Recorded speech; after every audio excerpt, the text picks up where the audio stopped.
જય શ્રી કૃષ્ણ. સર્વ વૈષ્ણવોને મારા ભગવત સ્મરણ. અજ્ઞાનતિમિરાન્ધસ્ય જ્ઞાનાંજન શલાકયા ચક્ષુરુન્મિલિતમેન તસ્મૈ શ્રી ગુરવે નમઃ. શ્રી ગોવર્ધન નાથ કી જય. શ્યામ સુંદર શ્રી યમુને મહારાણી કી જય. શ્રી વલ્લભાધીશ કી જય. શ્રી ગુસાઈજી પરમ દયાલ કી જય. શ્રી ગોકુલનાથ કી જય. શ્રી હરિરાયજી મહાપ્રભુની જય.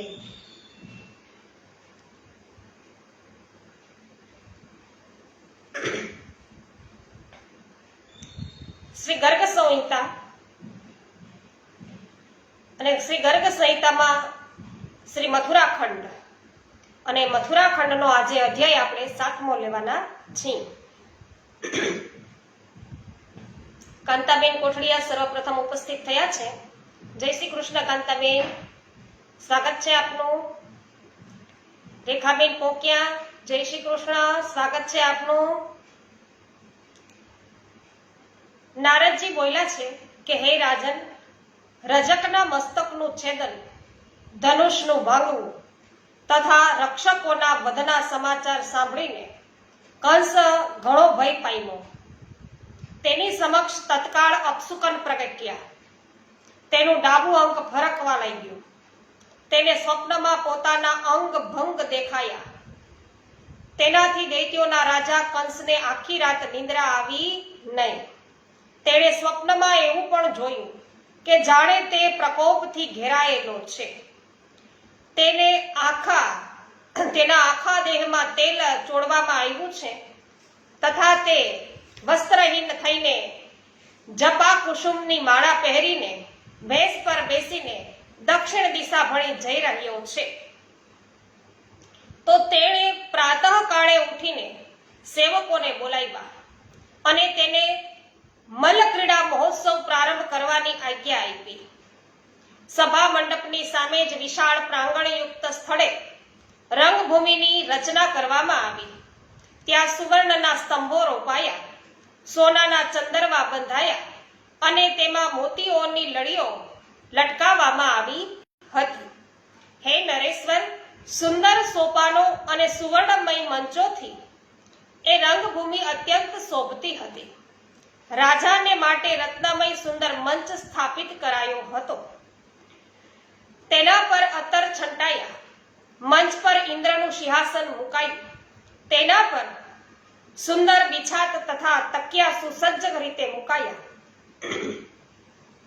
ચંદ્રમંડળ સમાન મનોહર દિવ્ય છત્ર તથા હીરાની બેઠેલી મૂઠવાળી હંસ જેવી આભાવાળી વ્યંજન અને ચમરોથી સુશોભિત વિશ્વકર્મા દ્વારા રચિત 10 હાથ ઊંચું સિંહાસન અતિ ચિતાકર્ષક લાગતું હતું. અને તેના પર આરૂઢ થયેલો રાજા કંસ પર્વતના શિખર પર, એટલે વૈષ્ણવો આ સિંહાસન એવું છે ઊંચું કે જાણે પર્વતના શિખર પર બેઠેલા સિંહ સમાન આ કંસ રાજા શોભતો હતો. ત્યાં ગાયકો દ્વારા ગીત ગવાતા હતા. વારાંગનાઓ છે નૃત્ય કરવા લાગી હતી અને મૃદંગ, વટહ, તાલ, ભેરી તથા ચાનક આદિ વાજિંત્રો વાગતા હતા.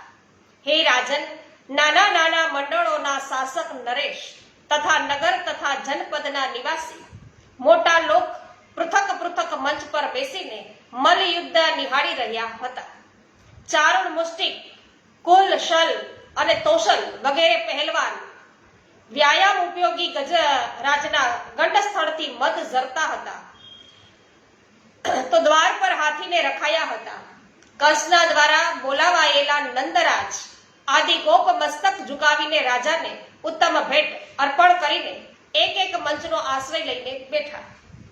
હે નરેશ્વર, ત્યાં યદુરાજ કંસના માટે બાણાસુર, જરાસંઘ તથા નરકાસુરના નગરમાંથી પણ ઉપહાર આવ્યા. બીજા જે સંબર આદિ ભૂપાલ હતા તેની પાસેથી પણ ઘણી બધી ભેટ સામગ્રીઓ છે આવી. પછી માયાથી બાળ સ્વરૂપ ધારણ કરેલા બલરામ અને શ્રી કૃષ્ણ બંને ભાઈઓ મલ્લના ખેલ જોવાના માટે આ રંગશાળામાં આવ્યા. રંગ મંડપના દ્વાર પર કુલિયાપીડ નામે એક હાથી ઊભો હતો, જેના કુંભ સ્થળ પર ગોમૂત્રમાં મેળવેલા સિંદૂર અને કસ્તુરીથી પત્ર રચના કરવામાં આવી હતી. રત્નમય કુંડોળથી મંડિત અને મહામત ગજરાજના ગંડસ્થળથી મધ ઝરતા હતા. દ્વાર પર હાથીને ઉભેલો જોઈ અને શ્રી કૃષ્ણે મહાવતને ગંભીર વાણીમાં એવું કહ્યું, અરે આ ગજરાજને દૂર હટાવી લે અને મારી ઈચ્છા પ્રમાણેનો માર્ગ મને કરી આપ, નહીં તો તને અને તારા હાથીને હમણાં ને હમણાં પૃથ્વી પર મારીને પાડી દઈશ. ત્યારે ક્રોધિત થયેલા મહાવતે બધી દિશાઓમાં જોર જોરથી ચીઘાડતા એ મતવાલા હાથીને નંદનંદન પર આક્રમણ કરવાના માટે આગળ વધાર્યો. ગજરાજે તત્કાળ જ શ્રી હરિને સૂંઢથી પકડીને ઉઠાવી લીધા, પણ પોતાનો ભાર વધારીને શ્રી હરિ તેની પકડથી બહાર નીકળી ગયા. જેમ વૃંદાવનની નિકુંજોમાં શ્રી હરિ અહીં તહીં લપાતા છુપાતા હતા, તે જ પ્રકારે આમ તેમ ફરી અને તે કુલિયાપીડના પગની વચ્ચેથી છે એ છુપાઈ ગયા. તો હાથીએ પોતાની સૂંઢ લાંબી કરી તેને પકડી લીધા, કિંતુ તેની સૂંઢને બંને હાથોથી દબાવીને શ્રી હરિ પાછલી બાજુએથી નીકળી ગયા. ત્યારે હાથીએ બગલની દિશામાં ઘૂમીને તેમને પકડવાની ચેષ્ટા કરી, કિંતુ માધવ તેના મસ્તક પર મુખાથી પ્રહાર કરી અને આગળ નાસી ગયા. હે વિદેહરાજ, એ ગજરાજે નાસતા હરિનો પીછો કર્યો. તે વખતે મથુરાપુરીમાં કોલાહલ મચી ગયો અને પછી શ્રી હરિ ચક્કર મારીને પાછળની તરફ નીકળી ગયા. ત્યાં મહાબલી બળદેવે જેમ ગરુડ સર્પને પકડી લે છે તેમ પોતાના બાહુદંડોથી તેનું પૂંછડું પકડીને તેને પાછળથી ખેંચ્યો. ત્યારે હસતા હસતા ભગવાન શ્રી કૃષ્ણે પોતાના બેઉ હાથોથી બળપૂર્વક તેની સૂંઢ પકડીને એવી રીતે આગલી તરફ ખેંચવાનું શરૂ કર્યું કે જાણે મનુષ્ય છે એ કુવામાંથી દોરડું ખેંચતો ન હોય. હે રૂપેશ્વર, એ બંને ભાઈઓના આકર્ષણથી એ હાથી વ્યાકુળ થઈ ગયો. ત્યારે 7 મહાવત બળપૂર્વક એ હાથી પર ચડી ગયા અને તે સાથે બીજા મહાવત પણ શ્રી કૃષ્ણનો વધ કરવાને માટે 300 હાથીઓ ત્યાં લઈને આવ્યા. મહાવતોના અંકુશના ઘા કરવાથી ક્રોધિત એ મતવાલા હાથી પુનઃ શ્રી કૃષ્ણ પર કૂદ્યા. ત્યારે બળદેવજીએ જોત જોતામાં સાક્ષાત ભગવાન શ્રી કૃષ્ણની સાથે હાથીની સૂંઢ છે પકડી લીધી અને તેને આમ તેમ ઘુમાવી અને તેને પૃથ્વી પર એવી રીતે પછાડ્યો કે જેમ કોઈ બાળક કમંડલને પટકી દે. તો તેના પર ચડેલા 7 મહાવતો હતા એ તો આમ તેમ દૂર જઈ પડ્યા અને ત્યાં રહેલા સાધુ પુરુષના દેખાતા એ હાથી પ્રાણ શૂન્ય અને ઘનશ્યામમાં વિલીન થઈ ગયો. મહાબલી બલરાજ એટલે કે બળવાન અને બલરામજી અને શ્રી કૃષ્ણએ એ હાથીના બંને દંતસૂળો છે ઉખેડી નાખ્યા અને જેમ સિંહ બાળો ઘણા મૃગલાનો સિંહાર કરી નાખે તેમજ બધા મહાવતોને મોતને ઘાટ ઉતારી દીધા. હાથી માર્યો જવાથી જે બીજા મહાવતો બચ્યા હતા તે બધા આમ તેમ નાસી અને છુપાઈ ગયા કે જેમ વર્ષાકાળ પૂરો થતા વાદળા છે જ્યાં ત્યાં છે વિલીન થઈ જાય એ પ્રકારે બધા ભાગી ગયા. આ પ્રમાણે કુલિયાપીડ વધ કરી અને પરસેવાની બુંદો અને હાથીના મદથી અંકિત થયેલા બલરામ અને શ્રી કૃષ્ણ બંને ગોપબંધુઓ તથા શ્રેષ્ઠ દર્શનાર્થીઓના મુખેથી પોતાના જય જયકાર સુણી અને ઘણી ઉતાવળે રંગશાળામાં પ્રવેશ કર્યો. તે વખતે એ બંનેના મુખ પર અધિક પરિશ્રમના કારણે લાલ છે એ થયેલા હતા. તો બંનેના મુખ છે અત્યારે લાલ દેખાતા હતા અને તેમના હાથમાં હાથીના દાંત હતા. તે બંને દિશાઓમાં એક સાથે ચાલનારા અનિલ અને અનલની જેમ ઘણા બધા વેગપૂર્વક રંગભૂમિમાં પહોંચ્યા અને તે વખતે મલ્લોએ તેમને મહામલ અને નરોએ નરેન્દ્ર માની લીધા. નારીઓએ તેમને કામદેવ માન્યા અને ગોપગણોએ વ્રજના સ્વામી માન્યા.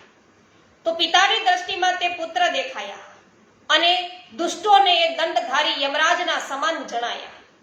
તો જેવો બધાને ભાવ છે અહીંયા દેખાણો એ કેવો ભાવ છે પ્રભુને જોઈને, દર્શન પ્રભુના કરીને કેવા કેવા પ્રભુ છે એના સ્વરૂપે એમને જોયા એની વાત અહીંયા કરી. તો કંસે તેમને પોતાના મૃત્યુ માન્યા અને જ્ઞાની પુરુષોએ તેમને વિરાટ બ્રહ્મના સ્વરૂપે જોયા. તો તે વખતે બલરામની સાથે રંગશાળામાં ગયેલા શ્રી કૃષ્ણએ યોગી શિરોમણી મહાત્મા પુરુષોએ પરમ તત્વના રૂપમાં શ્રી કૃષ્ણને અનુભવ્યા. સર્વ પ્રકારના લોકોએ પોતાની જુદી જુદી ભાવના અનુસાર એ પરિપૂર્ણ દેવ શ્રી હરિને જુદા જુદા રૂપે જોયા અને માન્યા.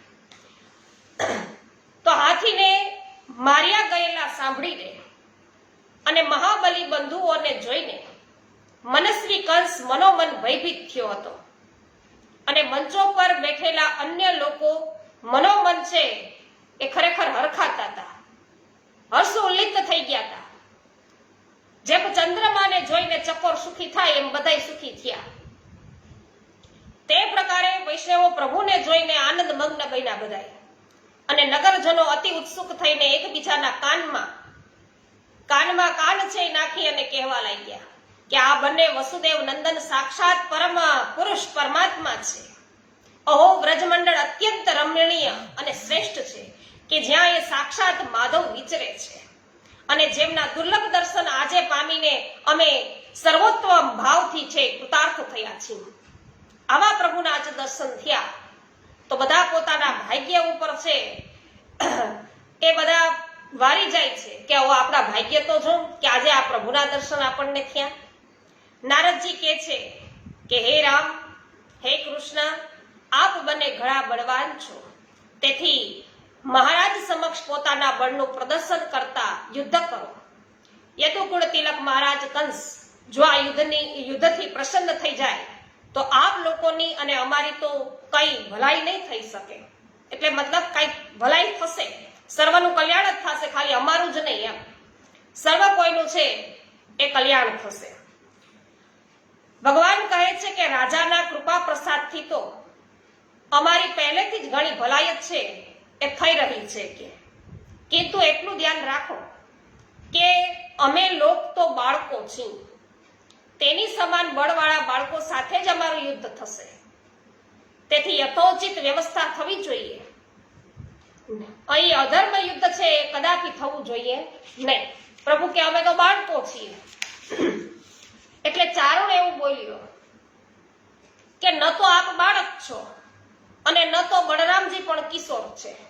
અહીંયા શું કે છે? ન તો આપ બાળક છો અને ન તો બલરામજી પણ કિશોર છે. આપ સાક્ષાત બળવાનોમાં બલિષ્ઠ છો, કેમ કે સહસ્ત્ર મતવાલા હાથીઓનું બળ ધારણ કરનારા એવા ખુલિયાપીડને આપ બંને રમત રમતમાં મારી નાખ્યો છે.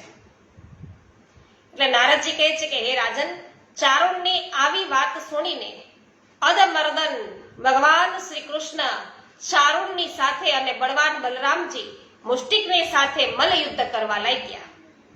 અને તે બંને એકબીજાના ભુજદંડોને બંને ભુજાઓથી પકડીને પોતાના ભણી ખેંચતા હતા અને પાછળ ધકેલતા હતા. લોકોના જોત જોતામાં એ બંને ભાઈઓ વિજયની ઈચ્છાથી લડનારા બે હાથીઓની જેમ પોતાના શત્રુઓની સાથે બાથ ભીડવા લાગ્યા.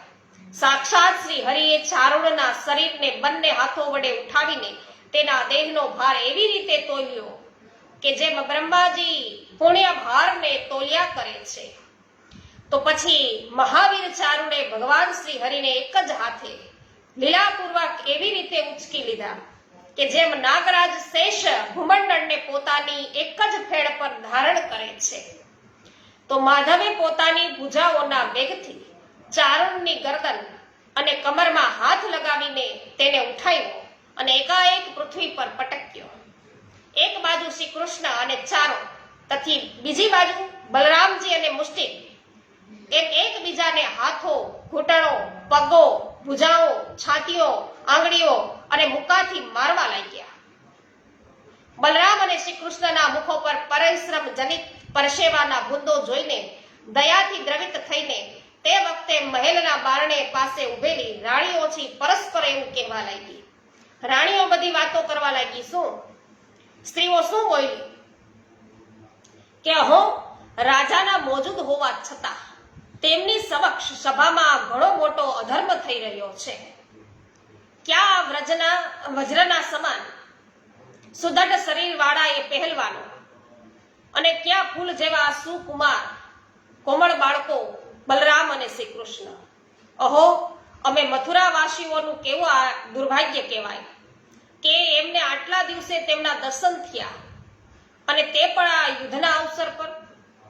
તો વનવાસી ગોપોનું મહાન સૌભાગ્ય અત્યંત ધન્યવાદને પાત્ર છે કે જેમને રાસ રસની સાથે શ્રી કૃષ્ણ બલરામના દર્શન થાય છે. તો હે સખીઓ, આશ્ચર્યની વાત તો એ છે કે આ દુષ્ટ ચિત્ત રાજાને કોઈ કંઈ પણ કહી શકવાને સમર્થ નથી. તેથી અમારા પુણ્ય બળે આ બંને બંધુ શીઘ્ર પોતાના શત્રુ પર વિજય છે પ્રાપ્ત કરે. આમાં અનેક રાજાઓ આવ્યા હતા, એની રાણીઓ પણ ઉપસ્થિત હતી. તો એ રાણીઓ બધા છે એમ કે છે કે તરત જ જે આ બંને બાળકોનો વિજય છે એ થાય. તો આ પ્રમાણે શ્રી ગર્ગ સંહિતામાં મથુરા ખંડના શ્રી નારદ મૌલાચ સંવાદમાં મલ્લયુદ્ધનું વર્ણન નામનો આ 7મો અધ્યાય છે એ પૂરો થયો. શ્રી ગોવર્ધન નાથ કી જય. કુંદનબેન પરમાર, સુભાષભાઈ ભાયાણી, ગીતાબેન ભુવા, કરશનભાઈ ભુવા, મંજુલાબેન ભીમાણી, જય હો. સર્વ વૈષ્ણવજનોનું સ્વાગત છે. જ્યોત્સનાબેન સાંગાણી, જમનભાઈ વાડી, જયંતિભાઈ ઊંધાદ, પ્રવીણભાઈ કંટારિયા, સતાશિયા ચિરાગભાઈ, રંજનબેન લુણાગરિયા, સ્વાગત છે આપનું. પરેશભાઈ ગજેરા, સ્વાગત છે. પોસ્ટ શેર કરવા બદલ આભાર. સોનલબેન સતાસિયા, દીપાબેન અજુડિયા, જયશ્રીબેન પટેલ, નંદાભાઈ ભાટિયા, શામજીભાઈ નકુમ, પ્રિન્સભાઈ અને પમીબેન નકુમ, આપ સર્વનું સ્વાગત છે. નીતાબેન પટેલ, સ્વાગત છે. પોસ્ટ શેર કરવા બદલ આભાર. મહેશભાઈ વસોયા, સ્વાગત છે. પોસ્ટ શેર કરવા બદલ આભાર. જીતુભાઈ પોકિયા, નૂતનબેન જાવિયા, નિતેશભાઈ બાબરિયા, હંસાબેન પટેલ, સ્વાગત છે આપ સર્વ વૈષ્ણવોનું. જે.આર. વડાલિયા, સ્વાગત છે. પોસ્ટ શેર કરવા બદલ આભાર. ચંદ્રિકાબેન કાનપુરિયા, સ્વાગત છે. કૃષ્ણાબેન સુદાણી, આપનું પણ સ્વાગત કરું છું. જય હો. શૈલેષભાઈ પ્રજાપતિ, પાવતીબેન ઠુમર, માધુરીબેન મિસ્ત્રી, સર્વ વૈષ્ણવોનું સ્વાગત છે. જય હો માધુરીબેન. ગોપાલભાઈ વગાસિયા, સ્વાગત છે. ત્યારબાદ વૈષ્ણવો આપણે અધ્યાય 8 ની અંદર પ્રવેશ કરીએ છીએ. શિલ્પાબેન લુણાગરિયા, જગદીશભાઈ લુણાગરિયા, સ્વાગત છે. જે.આર. વડાલિયા, જય હો. શ્રી નારદજી કહે છે કે હે રાજન, નદરાજનું ચિત્ત કરુણાથી દ્રવિત થઈ રહ્યું હતું. કારણ કે આવું યુદ્ધ ચાલી રહ્યું છે, પોતાના બાળકો છે આ રીતે યુદ્ધ કરી રહ્યા છે, મલ્લયુદ્ધ ચાલી રહ્યું છે, કરી રહ્યા છે, અને તેમના પ્રત્યે દયા, તેના પ્રત્યે છે એ ધ્યાન દઈ તથા વનિતાઓના મનોરથોને યાદ કરીને શ્રી હરિ શત્રુઓને મારી નાખવાનો મનમાં સંકલ્પ કરી અને બળપૂર્વક યુદ્ધ છે આરંભ્યું. તો ચારુણને ભુજ દંડોથી ઉઠાવીને શ્રી કૃષ્ણે બળપૂર્વક એકાએક આકાશમાં એવી રીતે ફેંક્યો કે જેમ હવા છે એ ઉખડેલા કમળને એકાએક ઉડાડી ન દે એ પ્રકારે. તો આકાશેથી નીચું મોં કરીને તે પૃથ્વી પર એટલા વેગથી પડ્યો કે જાણે આસમાનમાંથી કોઈ તારો ખરી પડ્યો હોય. પછી ઉઠીને ચારુણે શ્રી કૃષ્ણને જોરથી એક મુક્કો માર્યો અને તેના મુક્કાના મારથી પરાતત્પર ભગવાન શ્રી કૃષ્ણ સહેજ પણ છે વિચલિત થયા નહીં. તેમણે તત્કાળ ચારુણને ઉઠાવીને પૃથ્વી પર પટક્યો. ચારુણના દાંત છે એ તૂટી ગયા. એ મદોન્મત્ત મલ ક્રોધથી સમસમી ઉઠ્યો. હે મૈથિલ, તેણે શ્રી કૃષ્ણની છાતી પર બંને હાથે મુક્કા માર્યા. હે નરેશ્વર, બંને હાથોથી તેના બંને હાથો પકડી અને સાક્ષાત ભગવાન શ્રી કૃષ્ણે કંસ સમક્ષ તેને ગુમાવવાનું શરૂ કર્યું અને બધાના દેખાતા દેખાતા પૃથ્વી પર એવી રીતે પટકી દીધો કે જાણે કોઈ બાળક છે એ કમંડલનું છે એને પટકે નહીં. તો શ્રી કૃષ્ણના આ પ્રહારથી ચારુણ મલનું મસ્તક ફાટી ગયું. હે રાજન, લોહીની ઉલટી કરતો તે તત્કાળ મરી ગયો. આ પ્રકારે મહાબલી બળદેવે રણદુર્ગમ મલ મુષ્ટિકના પગોને મુઠ્ઠીથી પકડીને આકાશમાં ઘુમાવ્યો અને જેમ ગરુડ સર્પને પટકી દે તે જ રીતે તેને પૃથ્વી પર પટક્યો. પછી તો મુષ્ટિક મોંમાંથી લોહીની ઉલટી કરતો કાળના ગર્ભમાં સમાઈ ગયો અને મૃત્યુ પામ્યો. ત્યાર પછી કૂટને સામે આવેલા જોઈને મહાબલી બળદેવે એક જ મુખાથી તેને એ રીતે મારી નાખ્યો કે જેમ દેવરાજ ઇન્દ્રના વજ્રથી કોઈ પર્વતને ધરાશાયી કર્યો હોય. હે રાજન, જેમ ગરુડ પોતાની તીક્ષ્ણ ચાંચથી નાગને ઘાયલ કરે છે, તે પ્રકારે સામે આવેલા શલને નંદનંદને લાત મારીને પાડી દીધો. પછી કૌશલ્યને પકડી શ્રી કૃષ્ણએ તેને વચ્ચેથી જ ચીરી નાખ્યો અને જેમ હાથી કોઈ વૃક્ષની ડાળીને તોડી નાખે અને ફેંકી દે, તે પ્રકારે તેને કંસના મંચની સામે ફેંક્યો અને બધા મલ્લ છે અખાડામાં પટકી દેતા મોતના મુખમાં છે ચાલ્યા ગયા અને તેના શરીરમાંથી નીકળતી જ્યોતિઓ સતપુરુષોની નજર આગળ ભગવાન વૈકુંઠ એટલે કે પ્રભુમાં છે સમાઈ ગઈ. આ પ્રકારે બલરામ અને શ્રી કૃષ્ણના દ્વારા અનેક મલ્લોના માર્યા જતા બાકીના મલ્લો તો ભયથી વ્યાકુળ થઈને પ્રાણ બચાવવાની ઈચ્છાથી નાસીને દૂર ઉભા રહ્યા. પછી શ્રીદામા આદિ પોતાના મિત્ર ગોપોને ખેંચીને માધવે તેમની સાથે બધા સજ્જનો સામે મલ્લયુદ્ધના ખેલનો આરંભ કર્યો.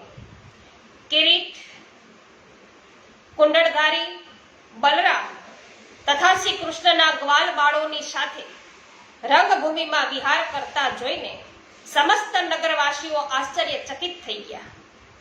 કંસના સિવાયના બીજા લોકોના મુખમાં જય હો ધ્વનિ છે નીકળવા લાગ્યા.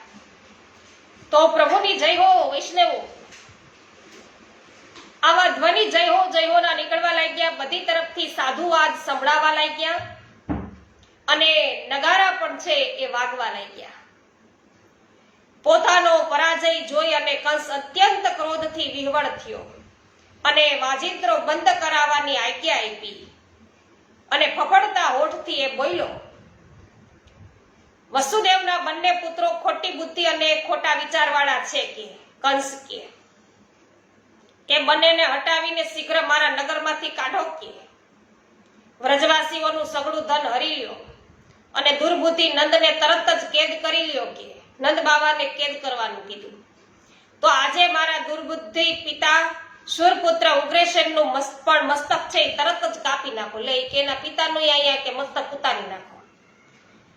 તો પૃથ્વી પર જ્યાં જ્યાં પણ વિષ્ણુવંશી યાદવ મળે તે બધાને દેવતાઓના અંશથી ઉત્પન્ન થયેલા ગણીને મારી નાખો કે આવો છે ક્રંદક અત્યારે ભયભીત થઈ ગયો કંસ અને ક્રોધથી આવું બોલવા લાગ્યો. તો નારદજી બોલ્યા છે કે જ્યારે કંસ આ પ્રકારે મોટી મોટી વાતો કરતો હતો તે વખતે યદુનંદન શ્રી કૃષ્ણ તરત ક્રોધે ભરાયા અને ઉછળી પોતે અને કંસના મંચ ઉપર ચડી ગયા.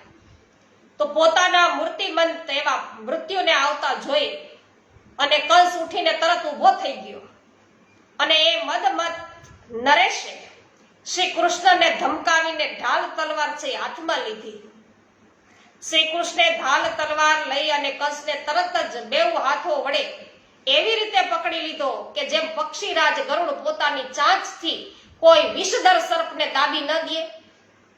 તો કંસના હાથમાંથી તલવાર છૂટી ગઈ અને પડી ગઈ. ઢાલ પણ દૂર જઈને પડી. તે બળવાન વીર બળ કરીને શ્રી કૃષ્ણની ભુજાઓના બંધનથી જેમ પુંડરીકના ગરુડની ચાંચમાંથી છૂટી જાય એમ એ નીકળી ગયો. તો એ બંને બળવાન વીરને મંચ પર વેગથી એકબીજાને ખૂંદતા અને એવી રીતે તેઓ શોભતા હતા કે જેમ પર્વતના શિખર પર બે સિંહ પરસ્પર જૂજતા શોભા પામે એમ. તો સામે જાણે સિંહ છે યુદ્ધ કરી રહ્યા છે. કંસ બળપૂર્વક ઉછળીને 100 હાથ ઊંચે આકાશમાં ચાલ્યો ગયો. પછી શ્રી કૃષ્ણ પણ ઉછળીને તેને એ પ્રકારે છે પકડી લીધો કે જાણે એક બાજ પક્ષી છે બીજા બાજ પક્ષીના આકાશમાં છે એ દાબી દીધું ન હોય. તો એ પ્રચંડ દૈત્ય પુંગવ કંસને ભુજ દંડોથી પકડીને ત્રિલોકનું બળ ધારણ કરનાર ભગવાન શ્રી કૃષ્ણે ચારે બાજુ ઘુમાવવાનું એને શરૂ કર્યું. પછી રોષે ભરાઈ તેમણે કંસને આકાશેથી મંચ પર છે પટકી દીધો. મંચના સ્તંભ દંડ અને એ રીતે તૂટી પડ્યા કે જેમ વીજળી પડવાથી વૃક્ષ તૂટી પડે. આકાશેથી નીચે પડતા પણ વજ્રતુલ્ય અંગો વાળો કંસ છે મનમાં ને મનમાં કંઈક વ્યાકુળ થઈને ઉઠ્યો અને મહાત્મા શ્રી કૃષ્ણ સાથે યુદ્ધ કરવા લાગ્યો. ભગવાન ગોવિંદે પુનઃ તેને બાહુદંડો દ્વારા ઉઠાવીને મંચ પર ફેંકી દીધો અને તેની છાતી પર ચડીને માધવે તેના મુકટ છે પેલા ઉતારી લીધો અને પછી તરત જ તેના કેશ પકડીને સ્વયં શ્રી હરિએ તેને મંચ પરથી રંગભૂમિમાં એવી રીતે પટેક્યો કે જેમ શૈલ શિખરેથી કોભારે શિલાખંડ છે નીચે પડી જાય, પાડી દે એ રીતે. અને પછી સર્વના આધારભૂત અનંત પરાક્રમી આદિ અંત રહિત સનાતન ભગવાન શ્રી કૃષ્ણ સ્વયં પણ તેના પર વેગથી એવી રીતે કૂદી પડ્યા. હે રાજન, આ પ્રકારે બંનેના પડવાથી ત્યાંની પૃથ્વી એકાએક થાળીની જેમ છે એ ઊંડી થઈ ગઈ અને 2 ઘડી તો પૃથ્વી કંપતી રહી. હે નરેશ્વર, શ્રી કૃષ્ણે એ મરેલા ભોજરાજના શબને બધાના દેખાતા પૃથ્વી પર એવી રીતે ઘસડ્યું કે જેમ સિંહ મૃત ગજરાજને ઘસડતો હોય. હે નરેશ્વર, એ વખતે આમ તેમ દોડતા ભૂપાલોના હાહાકાર સંભળાવા લાગ્યા. મહાબલી કંસે વેર ભાવે દેવેશ્વર શ્રી કૃષ્ણનું ભજન કરીને એ પ્રકારે તેનું સારૂપ્ય છે પ્રાપ્ત કર્યું. કઈ રીતે પ્રભુનું સારૂપ્ય છે એને પ્રાપ્ત કર્યું? તો ભાઈ શત્રુ ભાવે ભજીને સતત પ્રભુનું ભજન તો કર્યું જ કહેવાય ને, શત્રુ ભાવે કર્યું છે. જ્યાં દેખે ત્યાં એને સવારે ઉઠે ત્યાંથી ને લઈ સુવે તો પણ સ્વપ્નમાં પણ એને પ્રભુ જ દેખાયા. શત્રુ તરીકે છે એને હંમેશા છે પ્રભુને યાદ કર્યા, એક ક્ષણ વારે ભૂલ્યો નથી કંસ. એટલે કહ્યું અહીંયા કે કૃષ્ણનું આ રીતે વેર ભાવે ભજન કરીને સ્વારૂપ્ય એમને પ્રાપ્ત કર્યું કે જેમાં કીડા ભૃંગીના ચિંતનથી તેનું રૂપ છે ધારણ કરી લે. તો આપણે છે જે એને એક ભમરી હોય કે વારે વારે કીડાને ડંખ આપ્યા કરે અને પછી એ જ પ્રકારે એ કીડા પણ એનું જ ભમરીનું રૂપ ધારણ કરી લે, એ પ્રકારે વૈષ્ણવ અહીંયા થયું છે. તો કંસને ધારાશાયી થયેલો જોઈને તેના 8 મહાબળવાન ભાઈઓ સુહૃદ, સૃષ્ટિ, ન્યગ્રોધ, તૃષ્ટિમાન, રાષ્ટ્રપાલક, સુનામા, કંક અને શંખ એ ક્રોધથી હોઠ ફફડાવતા ઢાલ અને તલવાર લઈને યુદ્ધ કરવાના માટે શ્રી કૃષ્ણ ઉપર તૂટી પડ્યા. અને તેમને આવતા જોઈને રોહિણી નંદન બલરામે મુદગર હાથમાં લઈ અને એ પ્રકારે નજીકમાં હુંકાર કર્યો કે જેમ સિંહ છે મૃગલાને જોઈને ગર્જના કરે. તો હે મિત્રેશ્વર, એ હુંકારથી તેના પર એટલો બધો ભય છવાઈ ગયો કે તેના હાથોમાંથી શસ્ત્ર હતા ને બધા પડી ગયા. કે જેમ દંડા મારવાથી આંબા પરથી જેમ કેરીઓ ખરી પડે ને એમ એના હાથમાંથી હથિયારો છૂટી ગયા અને નિશસ્ત્ર થઈ અને જવાથી એ મહાવીરોએ બલરામને ચારે બાજુથી મુકા મારવાનું શરૂ કર્યું.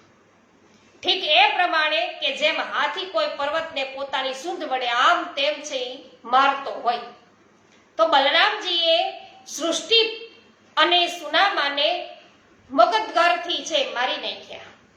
પછી ન્યગ્રોધને ભુજાઓના વેગથી ધરાશાય કરી નાખ્યા અને કંકને ડાબે હાથે મારી નાખ્યો. તો માધવે સુખ, સુહદ અને તુષ્ટિમાનને ડાબા પગેથી કચડી નાખ્યા તથા રાષ્ટ્રપાલને જમણે પગેથી પ્રહાર કરી અને કાળની ગર્તામાં છે ઉતારી દીધો ભગવાન શ્રી કૃષ્ણએ. તો આ પ્રકારે આંધીએ ઉખડેલા વૃક્ષોની જેમ જ એ 8 વીરો તરત જ ધારાશાયી ભોય ભેગા થઈ ગયા. તો હે વિદેહરાજ, એ સર્વની જ્યોતિ ભગવાનમાં વિલીન થઈ ગઈ. દેવતાઓની દુંદુભીઓ હવે વાગવા લાગી. તે વખતે ચારે કોર જય જયકાર થવા લાગ્યો. દેવતા લોક તે ક્ષણે નંદનવનમાં પુષ્પોની વર્ષા કરવા લાગ્યા. વિદ્યાધરીઓ અને ગંધર્વ છે એ ગાનો કરવા લાગ્યા અને ત્યાંની અપ્સરાઓ છે હર્ષથી વિવળ થઈને નૃત્ય કરવા લાગી. વિદ્યાધર, ગંધર્વ અને કિન્નર ભગવાનના યશોગાન કરવા લાગ્યા. બ્રહ્માજી આદિ દેવતા, મુનિ અને સિદ્ધો વિમાનો દ્વારા ભગવાનના દર્શન કરવા માટે આવ્યા. તેઓ વૈદિક મંત્રોના પાઠ કરતા દિવ્ય વાણી દ્વારા બલરામ અને શ્રી કૃષ્ણ બંને ભાઈઓની સ્તુતિ કરવા લાગ્યા. તો વૈષ્ણવો, પ્રભુએ આજે ભૂમિનો ભાર ઉતાર્યો. જેના માટે પ્રભુ શ્રી કૃષ્ણ છે એમને અવતાર કરવાનું એક કારણ આ કે કંસ જેવા દૈત્યો છે એનો વધ કરી અને આ ભૂમિનો ભાર ઉતારવો. તો અહીંયા કંસની અસ્થિ પ્રાપ્ત આદિ વૈષ્ણવો છે. અહીંયા જો કંસની અસ્થિ અને પ્રાપ્તિ એ એની રાણીઓ હતી. એ સિવાયની રાણીઓ છે હાથો વડે છાતી કૂટતી મહેલોની બહાર નીકળી અને પ્રાપ્ત થયેલા વૈધત્વના દુઃખથી દુઃખી થઈને વિલાપ કરવા લાગી. સ્ત્રીઓ બોલી કે હા નાથ, હે યુદ્ધપતે, હે મહાબલી વીર, તમે ક્યાં ચાલી આવી ગયા?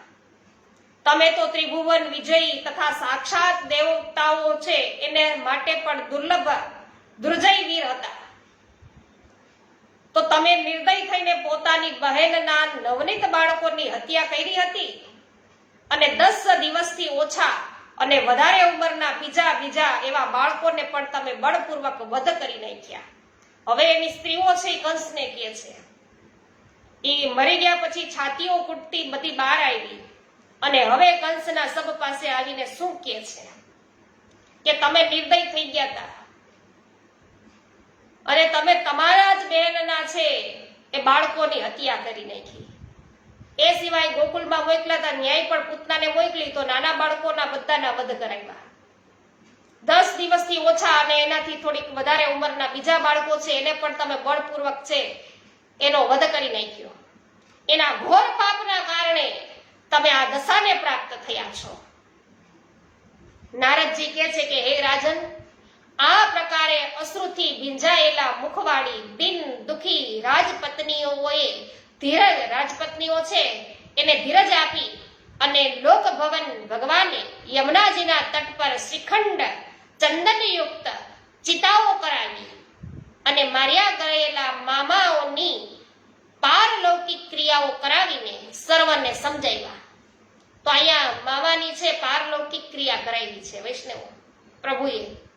જો અહીંયા કીધું શ્રીખંડ ચંદનયુક્ત ચિતાઓ કરાવી, અગ્નિ સંસ્કાર કરાવ્યો. તો આ પ્રમાણે શ્રી ગર્ગ સંહિતામાં મથુરાખંડના શ્રી નારદ બહુલાશ્ચ સંવાદમાં કંસનો વધ નામનો 8મો અધ્યાય છે પૂરો થયો. તો મામા માર્યા માસી મારી, ભૂમિ કેરો ભાર ઉતાર્યો ને જય જયકાર બોલાવ્યો છે. તો આ પ્રકારે વૈષ્ણવો લાલો આવ્યો વલ્લભ કુળનો વહાલો આવ્યો. તો આ પ્રકારે પ્રભુએ છે વૈષ્ણવો અનેક પ્રકારની લીલાઓ છે કરી છે, જેનાથી આપણે બધા છે અત્યારે માહિતગાર થઈ રહ્યા છીએ. શ્રી ગર્ગાચાર્યજીએ છે ખૂબ સુંદર રીતે વૈષ્ણવો આ ગર્ગ સંહિતાનું રચના કરી અને આપણે બધા છે વૈષ્ણવો એનાથી અત્યારે માહિતગાર થઈ રહ્યા છીએ. તો શ્રી કૃષ્ણના જય જયકાર સાથે આપણે આજે અહીંયા વિરમશું. શ્રી બાલકૃષ્ણ લાલ કી જય. ઘનશ્યામભાઈ રાદડિયા સ્વાગત છે. નીતાબેન પટેલ જય હો. મનીષાબેન અઘેરા સ્વાગત છે. લલિતાબેન અકબરી સ્વાગત છે. જસ્મીનાબેન જાગાડી સ્વાગત છે. જે.આર. વડાલિયા જય હો. વિઠ્ઠલભાઈ ગોંડલિયા સ્વાગત છે. સખરેલિયા જુલીબેન સ્વાગત છે. લીનાબેન પટેલ આપનું સ્વાગત છે. સવિતાબેન ગોધાણી, ભાનુબેન સોની સ્વાગત છે. કલાવતીબેન ગોહેલ સ્વાગત કરું છું. કરશનભાઈ ભુવા જય હો. સુમિત્રાબેન સાવલિયા સ્વાગત છે. માલતીબેન કનાડિયા સ્વાગત કરું છું. મોહનભાઈ ભેસાનિયા, જ્યોત્સનાબેન પાગડા, અર્જણભાઈ કડછા સર્વનું સ્વાગત છે. વાહ ભાઈ વાહ. કૃષ્ણાબેન આવે ને એટલે સત્સંગનો મહિમા અવશ્ય છે આપણને યાદ કરાવે. જય હો. સુખ કહ્યા ન જાય સત્સંગ નારે, અંગ આઠેય શીતલ બની જાય રે, સુખ કહ્યા ન જાય સત્સંગ નારે. જય હો કૃષ્ણાબેન. પાવતીબેન ઠુમર જય હો, સ્વાગત છે. શ્રી ગોવર્ધનનાથ કી જય. શ્યામ સુંદર શ્રી યમુને મહારાણી કી જય. શ્રી વલ્લભાધીશ કી જય. શ્રી ગોસાઈજી પરમ દયાલ કી જય. શ્રી ગોકુલનાથ કી જય. શ્રી હરિરાયજી મહાપ્રભુની જય. સર્વે વૈષ્ણવોને મારા જય શ્રી કૃષ્ણ.